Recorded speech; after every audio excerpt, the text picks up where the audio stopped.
당연히 안 되죠.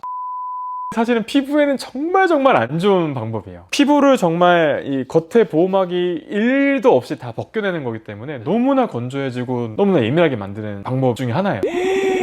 원장님 뭐 어디 아프신 데는 없으신가요? 네. 원장님 오늘 샤워하고 오셨나요? 아, 그럼요. 아, 언제 하셨어요? 저 아침에 하고 왔어요. 아, 그래요? 네. 제가 왜 샤워를 물어봤을까요? 씻기 싫으셔서. 안 씻어도 되는지 물어보시려고? 저를 너무 잘하시네요. 맞습니다. 오늘은 주제가 샤워입니다. 샤워요. 네. 네. 아, 요즘에는 샤워에 대한 질문이 많더라고요. 제대로 된 샤워 정보를 알려드리면 좋겠다. 궁금증을 가지신 분들도 많아서 오늘은 올바른 샤워 방법에 대해서 좀 원장님께 여쭤보려고 합니다. 실제로 진짜 샤워는 매일 하지만 제대로 알고 샤워한다? 라는 경우는 많진 않은 것 같아요. 제가 처음으로 여쭤보고 싶은 건 물의 온도부터 시작하지 않나요? 얼굴에 피부를 닦는 게 이제 세안이고 몸에 피부를 닦는 게 샤워잖아요. 그렇죠. 그래서 몸에 피부를 닦는 물의 온도도 미온수가 좋습니다. 그래서 체온보다 조금 낮거나 비슷한 수준. 그래서 30도에서 35도 사이. 특히나 요즘같이 추울 때 이렇게 따뜻한 물을 딱 맞으면 이렇게 시원하고 개운하고 막. 하지만 피부엔 좋지 않다. 이게 뜨거운 물이 왜 안 좋아요? 이게 온도가 너무 높게 되면 피부에 있는 지질 같은 것들이 다 이제 빠져나가게 되거든요. 흔하게 드는 예가 설거지 할 때 보면 기름기 있는 그릇 닦을 때 찬물을 닦으면 잘 안 닦이고 기름기 계속 남아있잖아요. 근데 뜨거운 물에 이제 온도 높여가지고 딱 설거지하면 되게 뽀득뽀득해지거든요. 마찬가지로 피부의 보호막도 우리가 이제 각질이 있고 그 각질을 사이사이를 이제 지질이 덮고 있는데 뜨거운 온도를 받게 되면 아무래도 축 빠져나가면서 손실되기 때문에 보호막의 역할을 잘 못하게 돼요. 찬물은 왜 안 좋아요? 찬물 샤워는 두 가지에서 안 좋거든요. 우리가 찬물로 끝까지 샤워하는 경우는 잘 없고 찬물로 했다가 다시 또 따뜻한 물로 어느 정도 좀 데펴주다가 이런 식으로 하는 경우가 많죠. 아닌가요? 아닌가? 아닐 수도 있겠다. 강인하신 분들은 찬물로 아닐 수도 있겠다. 처음부터 끝까지 막 찬물로 시원하다 하시는 분도 있겠지만 보통은 이제 목욕탕 가서도 찬물로 이렇게 한번 푹 담궜다가 다시 막 뜨거운 물로 다시 또 헹궈주시고 이런 식으로 하죠. 그게 좋은 거 아니었어요? 근데 그게 좋은 줄 알고 계시지만 사실은 피부에는 좋지 않거든요. 피부 온도가 자꾸 급격하게 바뀌는 거는 찬물로 가면 혈관이 수축하고 더운 물로 가면 피부가 이완되면서 피부가 빨개지고 혈관도 이렇게 팽창한단 말이에요. 혈관이 줄어들었다가 늘어났다가는 자극이 계속 반복되게 되면 피부에 좋지 않거든요. 홍조가 좀 심해진다든지 피부가 예민해질 수 있기 때문에 그렇게 온도 변화가 급격하게 가는 건 좋지 않고요. 두 번째는 오염물을 잘 안 씻겨 나가게 돼요. 그러니까 너무 차지도 너무 뜨겁지도 않은 그런 미온수로 해주셔야 오염물질이 적절하게 닦여지면서도 피부의 보호막을 상하지 않게 할 수 있다. 그러면은 이게 샤워 시간이나 샤워는 몇 번이나 해야 되는 거예요? 보통 시간은 우리가 기준 잡았을 때 한 10분 정도를 권장하거든요. 너무 길어지게 되면 씻는 그런 제품들, 세정 제품들에 오랫동안 우리가 노출돼 있으면 아무래도 장벽이 좀 더 벗겨지고 손상당할 요소가 있고 너무 짧으면 또 잘 안 씻겨지니까 보통 10분 정도를 몸 전체로 했을 때 적당하다라고 얘기를 하거든요. 샤워 횟수 같은 경우는 하루에 뭐 한 번 내지는 두 번 정도인데 예민하지 않으신 분들 뭐 아토피도 없고 나는 뭘 해도 뭐 괜찮다, 뭐 피부가 웬만해서는 가려워지거나 뭐 일어나거나 그러지 않는다 하시는 분들은 두 번 정도 하셔도 적당하고 피부가 좀만 해도 좀 예민해지고 각질도 좀 잘 일어나고 잘 건조해지고 잘 땡기고 아토피가 좀 있으시다든지 이런 피부가 좀 예민하신 민감성 피부 같은 경우에는 샤워할 때마다 사실은 장벽이 손상당하고 자극받기 때문에 하루에 한 번 정도 해주시는 게 좋고요. 아니 집에서 반신욕 하시는 분도 많고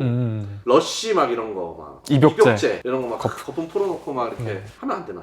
피부에는 사실은 좋진 않아요. 우리가 반신욕은 사실은 뭐 심혈관계도 좋고 뭐 여러 가지 다른 건강 쪽으로는 좋은 면을 가지고 있죠. 반신욕을 뭐 우리가 매일 하지는 않잖아요. 그래서 뭐 한 달에 한 번 내지는 뭐 한 달에 두 번 이렇게 좀 띄엄띄엄 하시는 것까지는 다른 건강해주는 뭐 이점이라든지 피부도 피부지만 뭐 스트레스라든지 이런 것들에 대한 것도 반신욕으로 풀리는 것도 있으니까 어쩌다 한 번씩 하시는 것까지는 오케이지만 너무 자주 하시는 건 피부에 좋지 않다. 우리가 샤워를 하려면 바디워시 이런 거 써야 되잖아요. 어떤 제품을 써야 하나요? 세정력이 좋은 빨래 비누 같은 걸로 빡빡 닦으면 안 되겠죠. 너무 좋다? 뽀득뽀득하다는 것 자체가 피부에 있는 유분기를 다 날려버렸다는 얘기거든요. 그러니까 장벽의 필수적인 요소 중에 하나가 이제 유분인데 이 유분층을 적당히 이제 오염물질과 함께 씻어주는 건 좋지만 유분층이 다 날아가서 뽀득뽀득해지는 거는 내 피부를 완전히 아무것도 보호막이 없는 상태로 내보이는 거기 때문에 절대 좋지 않은 상태이기 때문에 보호막을 일정 정도 남겨줄 수 있는 상태가 되어야 되거든요. 세안이랑 똑같아요. 약산성 클렌저. 그 다음에 대신에 계면활성제가 많이 들어가지고 뽀득뽀득해지는 제품들은 사실은 피부에 그런 좋지 않은 영향을 주기 때문에 너무 뽀득뽀득하지 않고 약간의 미끌거림이 남아있는 제품들, 애기들한테 사용할 때는 우리가 계면활성제 성분이 15% 이하로 돼 있는 이제 저자극성 제품을 사용하고 하거든요. 네. 애기들 피부 워낙 예민하고 여리고 하니까 계면활성제가 많이 들어있는 걸 쓰게 되면은 금방 아토피라든지 뭐 피부염이라든지 걸릴 수 있으니까 그렇게 얘기를 하거든요. 근데 우리가 뭐 15% 이런 걸 갖다 알고 하기는 쉽지 않으니까 흔하게 했을 때 뽀득뽀득한 제품과 조금 덜 뽀득뽀득하고 약간 밀가루인 제품 있으면 그런 것들이 훨씬 더 피부에는 좋다. 그럼 막 거품 막 많이 나는 이런 제품은 안 좋아요? 그런 것들도 계면활성제가 많이 들어가 있어서 이제 거품이 많이 나는 거라서 그런 제품들도 이제 민감하지 않은 분들은 괜찮지만 피부가 건조하고 예민한 분들은 안 된다. 그럼 이제 샤워 타월 같은 거는 그런 건 써도 괜찮은데? 다이소 같은 데 가면 샤워타월 종류 엄청 많잖아요. 부드러운 타입, 뭐 까칠까칠한 막 시원 동그라미 있어가지고 거기 만져볼 수 있잖아. 맞아. 구멍 뚫려가지고 이렇게 만들 수 있잖아요. 거기서 이제 까칠까칠한 걸 해야 좀 이렇게 만질렀을 때 시원시원하고 하니까 그런 거를 선호하시는 분도 있고, 좀 자극이 없는 거 해서 좀 부들부들한 거 좋아하시는 분도 있는데, 피부에는 사실 부들부들한 제품을 사용하는 게 좋고요. 그것도 사실은 할 때 이렇게 우리가 막 하잖아요. 그게 안 돼요. 그렇게 하면 물리적으로 이 각질을 벗겨내기 때문에 피부는 절대 좋지 않고, 사실 샤워 타월은 이 비누를 골고루 내 피부에 묻혀주는 정도의 개념으로 사용을 해야 되지, 걔가 이렇게 물리적으로 내 피부를 각질을 벗겨내고 시원하게 해주는 용도로 사용하게 되면 겉에 있는 이 보호층을 사정없이 날려버린다 라고 생각하시면 돼요. 그럼 때미는 거예요? 때미는 건 당연히 안 되죠. 때미시는 거는 사실은 피부에는 정말 안 좋은 방법이에요. 때라는 게 결국엔 다 각질층인데, 적절한 수준의 각질층은 있어야 되는데 우리가 진짜 빨개지도록 막 미는 거는 피부를 정말 이 겉에 보호막이 1도 없이 다 벗겨내는 거기 때문에 너무나 건조해지고 너무나 예민하게 만드는 방법 중에 하나예요. 어차피 각질은 자연적으로 밑에서 피부가 생겨지면요, 계속 밀려나면서 겉으로 오래된 피부는 나오게 돼 있고, 그런 피부들은 자연적으로 이제 벗겨지게 돼 있어요. 그래서 우리가 각질을 굳이 제거하지 않아도 알아서 쓸데없는 각질은 제거되게 돼 있거든요. 그렇기 때문에 그걸 우리가 굳이 문질러서 벗겨낼 필요는 전혀 없어요. 자연스럽게 알아서 떨어지게 돼 있습니다. 등에 손이 안 닿잖아요. 어쩔 수 없이 이렇게 등을 이렇게 문대야 되는데 그러면 어떻게 해요? 이 등에는 마찬가지로 잘 안 닿으니까 이렇게 등에 거품을 문지르는 용도로 그냥 가볍게 묻혀준다라는 느낌으로 하시는 게 좋고요. 사실 저는 그 타올은 잘 안 쓰고요. 손에다가 덜어가지고 손에 거품 만들어가지고 손에 문질러서 이렇게 하거든요. 등은 이제 그럴 때만 이제 등에만 일부분 해가지고 하고. 손이 닿는 줄 알았어요. 해봤는데 잘 안 되더라고요. 안 닿는, 여기는 이런 데 안 닿잖아요. 그래서 등에는 제가 그런 타올을 이용해가지고 소량해서 하고, 몸에는 사실 팔다리 이런 데, 몸통 이런 데는 다 저는 손으로 해가지고 손으로 직접적으로 다 바릅니다. 손으로 하면 뭔가 잘 안 씻기는 느낌인데? 처음에는 좀 그런 느낌이 드실 수 있어요. 근데 중요한 건 손으로 덜어서 할 때도 세정제를 그냥 덜어서 이 액이 그대로 있는 채로 여기 피부에 묻히면 안 되고요. 거품을 충분히 만들어가지고 거품이 닿게 해줘야 세정제가 한쪽에 몰리거나 제대로 안 닦이거나 하는 일을 막을 수가 있거든요. 예를 들어서 우리가 찐득찐득한 세정제 여기다 묻혀놓고서는 제대로 안 헹구면 얘들이 그대로 남아있을 거잖아요. 손으로 하시게 되면 꼭 거품을 내서 직접적으로 그 꾸덕한 액이 몸에 안 닿게 해주시는 게 되게 중요해요. 다음으로 궁금한 거는 뭐 어떤 순서로 씻어요? 제가 하는 순서를 알려드릴게요. 저는 샤워하러 딱 가면 먼저 이제 머리를 감아요. 그 다음에 바디를 하고요. 그 다음에 얼굴을 합니다. 순서를 왜 그렇게 하냐면, 헤어 제품을 헹굴 때 우리가 뭐 물론 고기를 숙여가지고 헹구기도 하지만 결국에는 몸에도 묻고 얼굴에도 이렇게 흐르잖아요, 일부가. 근데 헤어 제품 같은 경우에 뭐 샴푸도 그렇고 특히나 뭐 트리트먼트라든지 뭐 린스 같은 제품 사용했을 때 그런 제품들이 얼굴에 여드름이나 이런 자극을 줄 수 있는 요소가 있거든요. 그래요? 그래서 걔네들을 잘 씻어주는 게 중요한데, 머리를 제일 나중에 씻게 되면 그 제품들이 얼굴에 묻어있는 상태로 샤워를 마무리 질 수 있기 때문에 꼭 얼굴을 씻는 걸 제일 나중에 해주시는 게 좋아요. 그 다음에 세안하고 나서 건조한 상태가 최대한 짧게 되게 하기 위해서 얼굴을 제일 마지막에 하는 이유도 있고요. 거기다가 이제 스킨케어 제품이랑 바디크림이나 뭐 이런 거 다 놔두고 다 바르시는 분들이 있잖아요. 그런 건 괜찮아요? 화장실에 제품을 두는 것까지는 괜찮은데 꼭 뚜껑은 밀폐를 잘 해두셔야 되는 게 중요한 것 같아요. 왜 변기는 우리가 막 물 내릴 때 이렇게 막 분진이 막 위에까지 천장까지 닿는다 이런 얘기가 같이 있기 맞아. 때문에 부유하는 오염 물질들이 있을 수 있어서 우리가 뚜껑 사실 잘 안 닫는 경우도 많죠. 막 바쁘다 보면 잘 못 닫기도 하고 뚜껑이 좀 덜 닫혀서 있는 경우도 많고, 그런데 그렇지 않다면은 두시는 건 오케이. 하지만 깜빡깜빡 하시고 그러신 분들이라면 화장실에 두는 거는 좋지 않죠. 사실 씻을 때 사용하는 제품들이 많잖아요. 여성분들은 제모 용품이라든지 남성분들은 면도기라든지 이런 것들은 화장실에 있어도 괜찮은 거죠? 보통 그렇게 두잖아요. 네. 근데 그게 사실 되게 안 좋아요. 우리가 환기를 아무리 잘하고 잘 말린다고도 항상 습한 이 습기가 남아있기 쉬운 공간인데, 우리가 면도기나 뭐 여성분들 제모하실 때 쓰는 것도 결국엔 면도기니까 면도할 때 쓰는 그런 제품들이 결국에는 이 쇠 로 되어 있잖아요. 네. 수분이 많은 곳에서는 아무래도 당연히 녹슬 수밖에 없고, 면도를 하게 되면 그 각질들이 면도기 틈 사이에 다 껴있단 말이에요. 이 각질을 먹고 자라는 세균들이 번식하기가 너무 좋죠. 그래서 그 오염된 면도기로 우리가 면도를 다시 하고 제모를 하게 되면, 제모를 하면서 면도를 하면서 피부에 상처가 나게 되고 그 균이 또 닿게 되고 녹도 피부에 자극을 주기 때문에 여러모로 사실은 피부에 트러블을 일으키기 너무 쉽죠. 그래서 면도기는 사실은 잘 말릴 수 있는 공간에 두는 게 좋은데, 남성분들 같은 경우에는 이제 세척 스테이션 있는 면도기를 사용하시는 게 좋고요. 아니면은 여성분들 제모하는 제품들은 사실 그런 제품이 나와 있는 건 없거든요. 그래서 그럴 때는 우리가 그 사이에 틈틈이 껴있는 각질이나 제모하고 남은 털 같은 것들을 꼭 이렇게 두드려가지고 다 빼주시고 물로 세척해 주시고, 그 다음에 주기적으로 꼭 알코올로 세척해 주시는 게 좋거든요. 알코올 세척. 알코올. 약국 가면 우리 알코올 팔아요. 알코올 70% 알코올 팔거든요. 그래서 그 알코올을 이제 하나 집에다 두시고 네. 알코올에다가 담궈가지고 말려주시면 소독. 얼마나 담궈요? 뭐 담그는 거는 사실은 헹구는 목적이기 때문에 5에서 10초만 담궈 놓고 흔들어 주시면 그 알코올이 스며들면서 다 소독이 될 거고요. 네네. 그 상태에서 꺼내시면, 우리가 물은 잘 안 마르잖아요. 네.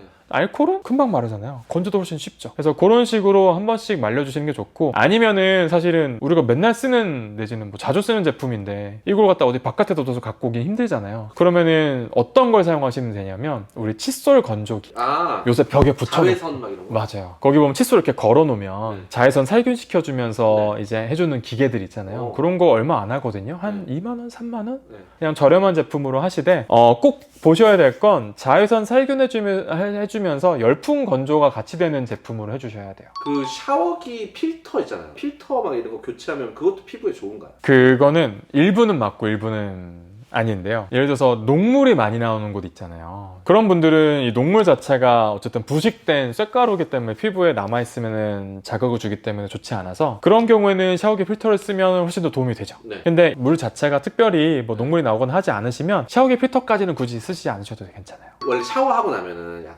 모공이 열린다 해가지고 막 모공팩 같은 거, 마스크 같은 거 하잖아요. 그런 건 해도 괜찮죠? 안 좋아요. 그게 우리가 모공팩 같은 거 할 때 보통 피부과에서는 뭐 이렇게 5분 정도 약간 이렇게 스팀으로 열어주고 이렇게 모공팩 같은 걸 하거든요. 그러니까 그것 때문에 하는 거 아니에요? 근데 우리가 샤워할 때는 사실은 그 이상의 자극이 들어간 상태이기 때문에, 그래서 우리가 세정제 이용해가지고 얼굴 닦고 그 다음에 샤워도 보통 5분 하는 경우가 없고 좀 오랜 시간 동안 하니까 피부가 이미 많이 약해진 상태이기 때문에 거기에 대해서 모공팩까지 하게 되면 피부에 2차적인 자극을 주는 거라서 피부가 더 예민해지고 자극되고 빨개지고 트러블이 생기거나 할 수가 있어요. 잠깐 물어보긴 했는데 제가 좀 추가로 더 궁금해가지고, 바디로션은 어떤 기준으로 고르는 게 좋아요? 바디로션은요, 사실은 막 좋은 거 사실 필요는 없어요. 몸에 엄청 이 사용량이 많기 때문에 비싼 제품을 적게 사용하는 것보다는 저렴한 제품이더라도 충분히 사용해주는 게 사실은 더 보호 효과가 좋거든요. 그런데 제가 어디서 들었는데, 이 제품 고를 때 로션이 좀 꾸덕꾸덕하면 보호가 잘 된다, 좀 이렇게 물 같으면 보호가 잘 안 된다, 뭐 이래서 꾸덕꾸덕한 제품을 사용하는 게 좋다, 뭐 이런 얘기가 있더라고요. 네. 근데 사실은 그거는 맞는 얘기는 아니거든요. 이 물 같은 제품도요, 영양 성분이 많이 들어가 있을 수 있고요, 꾸덕꾸덕한 제품도 영양 성분이나 이런 보호층을 더 보완해주는 성분이 훨씬 더 적을 수도 있어요. 이 꾸덕함을 좌지우지하는 건 제품의 물성을 꾸덕하게 만들어주는 점도제가 많이 들었냐 적게 들었냐의 차이거든요. 네. 중요한 건 사실 발랐을 때 지속력이 얼마나 오래 지속되는지가 중요한 거지, 이게 뭐 물 같냐 아니면은 뭐 꾸덕꾸덕하냐, 이거는 사실은 전혀 상관이 없는 부분이다 라고 생각하시면 되세요. 가드름, 등드름. 그거는 뭐 로션 안 발라서 그런 거야? 뭐 발라서 그런 거야? 안 발라서 그런 거야? 여러 가지 원인이 있을 수 있죠. 첫 번째는 너무 과하게 장벽을 벗겨내서 염증이 생겨서 생기는 경우가 있을 수 있고, 되려 반대로 피지 분배가 많고 땀이 많고 한데 세정이 제대로 안 돼서 그런 경우가 있을 수 있거든요. 아, 그래서 보통 이제 좀 가려움증을 동반한 게 자주 생긴다 하시는 분들은 장벽이 벗겨져서 생기는 경우가 좀 많은 것 같아요. 네. 그래서 그런 분들은 너무 과하게 씻어서 생기는 경우가 많기 때문에 횟수를 좀 줄인다든지 씻는 시간을 좀 줄인다든지, 아니면은 보호하는 제품들, 바디로션이라든지 이런 제품들을 좀 꾸준히 발라준다든지 해서 장벽을 좀 더 강화하는 방법으로 해서 하면 줄어들 거고요. 반대로 내가 평소 때 피지가 좀 많고 땀을 좀 잘 흘리고 조금만 해도 막 이렇게 미끌미끌 거린다든지 이런 피부시라면은, 그런 분들은 세정이 잘 안 돼서 이런 피지 쌓임으로 해서 노폐물 배출이 안 돼서 그런 경우가 많을 수 있기 때문에, 그런 분들은 세정을 조금 더 꼼꼼히 해주시는 방법으로 하는 방법이 도움을 줄 수 있을 거예요. 때 안 밀면 너무 답답하다. 근데 그 거뭇거뭇하게 남는 게 있어요, 원래? 갑자기 생각났는데 접히는 부위에 갈라지면서 거뭇거뭇하게 생기는 경우가 있어요. 네네. 그런 경우는 이제 각질이 충분히 제거가 안 돼서 생기는 거거든요. 그런 경우는 어떤 경우냐면 땀 분비가 많고 평소 때 이런 노폐물 배출이 많고 여러 가지로 이제 오염물질이 많이 흡착되어 있는 상태에서 충분히 세정되지 않았을 때 그게 쌓이다 보면 각질 자체가 이제 검게 변하면서 생기는 경우가 있거든요. 그런 경우는 사실은 충분히 잘 안 닦여서 생기는 경우라서 좀 더 씻는 횟수를 늘려준다든지 아니면은 좀 더 꼼꼼히 씻어준다든지 할 필요가 있어 보여요.